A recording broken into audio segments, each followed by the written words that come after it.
اب میں آگے بڑھتے ہوئے جلسے کو آگے بڑھاتے ہوئے آپ ہی کے مدرسہ نور العلوم کا ایک چمکتا دمکتا امٹتا ستارہ محمد طارق کی شکل میں آپ کے سامنے پیش کرتا ہوں۔ یہ بچہ آئے گا اور آپ کے سامنے اپنے ما فی الضمیر کی ادائیگی کرتے ہوئے تقریر پیش کرے گا۔ ابھی میں طفل مکتب ہوں مقرر ہوں نہ مولانا، ابھی میں طفل مکتب ہوں مقرر ہوں نہ مولانا، لیکن تمنا دل میں گونجی ہے سنا دوں حق پیمانہ۔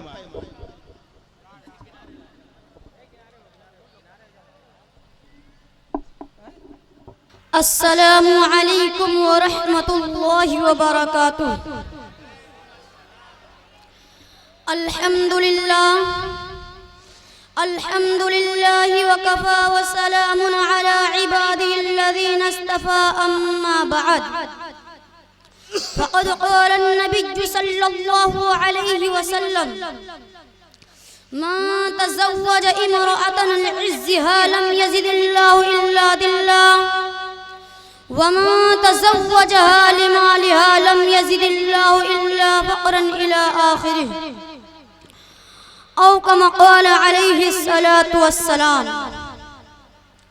صدر محترم اور غرامین قدر سامعین اکرام، اس وقت میرے معزز سخن ہمارے معاشرے کا وہ ناسور جس نے انسانی زندگی کو ہلا کر رکھ دیا۔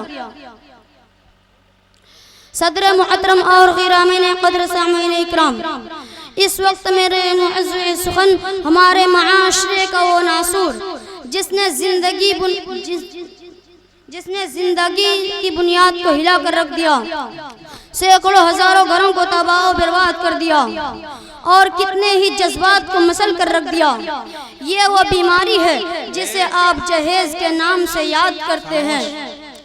میں نے خطبہ کے بعد ایک حدیث شریف پڑھی ہے جس میں حضور پور نور محمد عربی صلی اللہ علیہ وسلم کا پاک ارشاد ہے کہ جو شخص عزت حاصل کرنے کے لیے شادی کرے گا تو رب ذوالجلال ایسے شخص کو ذلت کے سوا کچھ نہ دیں گے، اور جو شخص مال کے لالچ میں شادی کرے گا تو اس کو فخر و فاخر اور تنگ دستی کے سوا کچھ نصیب نہ ہوگا۔ اسلام کے پاسبانوں، آج ہندوستان کے اندر اور خاص طور پر ہمارے معاشرے میں جہیز ایک ایسا ناسور بن گیا ہے جو ایٹمی ہتھیار سے بھی زیادہ خطرناک مہلک ثابت ہوتا جا رہا ہے۔ ان منحوس جہیز کی بنیاد پر ہندوستانی معاشرے میں روزمرہ اخبارات کی رونق زار بن کر یہ سرخیاں چھپتی ہے کہ فلاں شوہر نے اپنی سسرال والوں سے اسکوٹر نہ ملنے پر اپنی نئی نویلی دلہن کو جلا دیا، فلاں شخص نے مجیز دہیز کی مطالبہ پورا نہ کرنے پر اپنے بیوی کو موت کے گھاٹ اتار دیا۔ عجب ماجرا ہے حضرات، دیکھیے کہ عجب ماجرا ہے حضرات، دیکھیے داماد مانگتا ہے خیرات، دیکھیے۔ پیارے دوستو، اخبارات کی سرخیاں ابھی غیر قوموں ہی کے بارے میں نظر آتی تھی، مگر افسوس صد افسوس رفتہ رفتہ ہمارے اسلامی معاشرے کے اندر میں بھی یہ وبا پھیل چکی ہے۔ آج اخبارات کے اندر جہیز کے لیے بھیڑ چرنے والی کہیں فاطمہ، کہیں رضیہ، کہیں شبنم و فرزانہ اسلامی شریعت کے نام لیواؤں سے یہ کہہ رہی ہے کہ کاش اسلامی شریعت کتابوں اور وعظوں کے بجائے عمل میں جاتی۔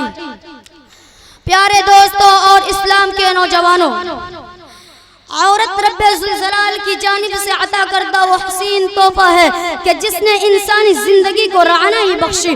اسی عورت کے دم سے نظاروں میں خوبصورتی پیدا ہوئی، اسی معصوم کلی نے حضرت آدم علیہ السلام کی زندگی سے خوف و وحشت کو دور کیا، مگر ان تمام باتوں کے باوجود ظلم و ستم کی تاریخ شاہد ہے کہ اس دار فانی میں جتنے بھی مظالم برپا ہوئے ہیں ان میں سے زیادہ تر صنف نازک ہی پر کیے گئے ہیں۔ ان بے رحم سماج نے عورتوں کو جس نظر سے دیکھا وہ نہایت ہی قابل مذمت ہے۔ تاریخ عالم اس دردناک واقعہ سے بھری پڑی ہے کہ دنیا والوں نے کبھی حضرت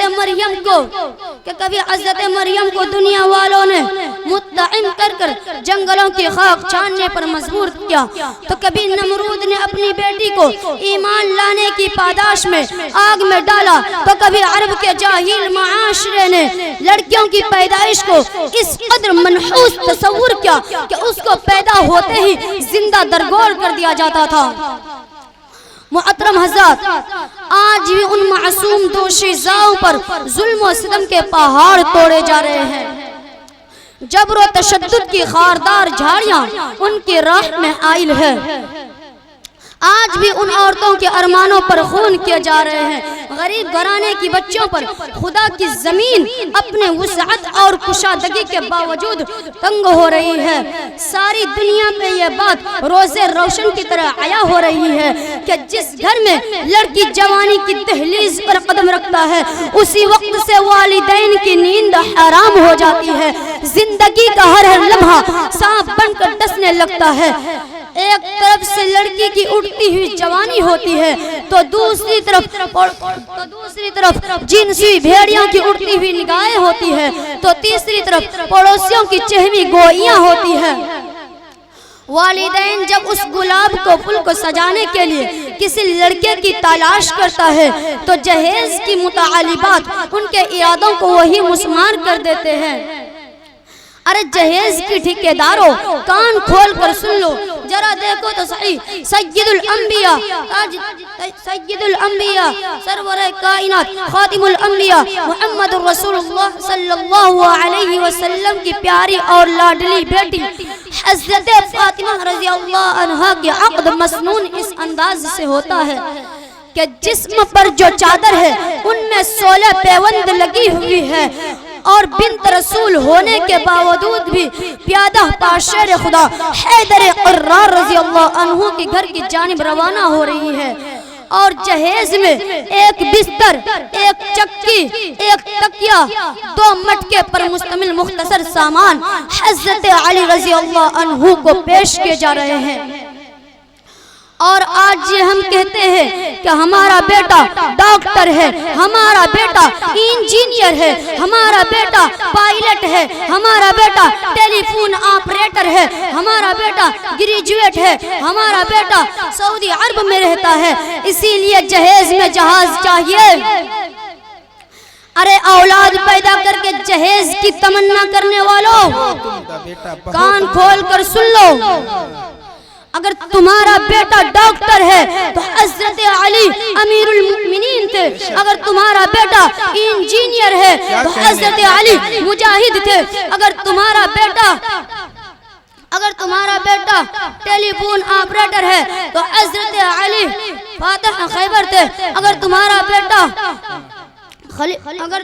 بیٹا گریجویٹ ہے تو حضرت علی اسد اللہ تھے، اگر تمہارا بیٹا گریجویٹ ہے حضرت علی اسد اللہ تھے، اگر تمہارا بیٹا پیکر سیاست ہے تو حضرت علی پیکر ولایت تھے۔ حضرات آئے ہم سب مل کر اس بات کا عہد کرے کہ اس جہیز جیسی ملعون رسم کو مٹا کر دم لیں گے انشاءاللہ۔ بہت یہ سنگ گرا جو حائل ہے رستے سے ہٹا کر دم لیں گے، کہ یہ سنگ گرا جو حائل ہے رستے سے ہٹا کر دم لیں گے، ہم پھول بھی ہے تلوار بھی ہے باطل کو مٹا کر دم لیں گے انشاءاللہ۔ اسی چند بات پر میں اپنے تقریر کو ختم کرنا چاہتا ہوں۔ وما علینا الا البلاغ۔ بہت عمدہ بیٹے، بہت عمدہ۔ گرتے ہیں شہسوار ہی میدان جنگ میں، ارے گرتے ہیں شہسوار ہی میدان جنگ میں، وہ طفل کیا گریں گے جو گھٹنے کے بل چلیں۔ یہ بچہ کہہ رہا تھا کہ کھلونا سمجھ کر نہ برباد کرنا، کھلونا سمجھ کر نہ برباد کرنا، کہ ہم بھی کسی کے بنائے نہیں ہیں اور کوئی برا نہیں قدرت کے کارخانے میں۔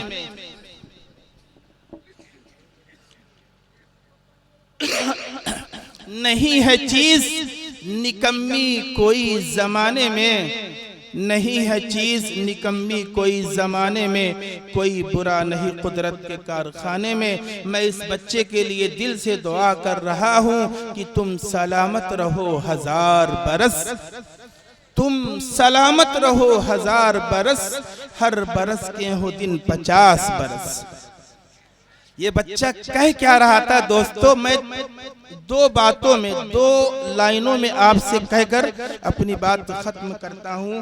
یہ بچہ کہہ رہا تھا کہ جہیز مانگ رہے ہو حیا نہیں آتی، جہیز مانگ رہے ہو حیا نہیں آتی، ارے جہیز مانگ رہے ہو حیا نہیں آتی، اگر تمہیں ہو گوارا تو بھیک بھی مانگو۔ جہیز مانگتے ہو تمہیں حیا نہیں آتی، جہیز مانگ رہے ہو تمہیں حیا نہیں آتی، اگر تمہیں ہو گوارا تو بھیک بھی مانگو۔ دیکھی جو گھر کی غربت تو چپکے سے مر گئی، بہت ہی پیارا شعر یاد آ گیا۔ دیکھی جو گھر کی غربت چپکے سے مر گئی، دیکھی جو گھر کی غربت چپکے سے مر گئی، ایک بیٹی اپنے باپ پہ احسان کر گئی، ایک بیٹی اپنے باپ پہ احسان کر گئی۔ آپ سمجھیے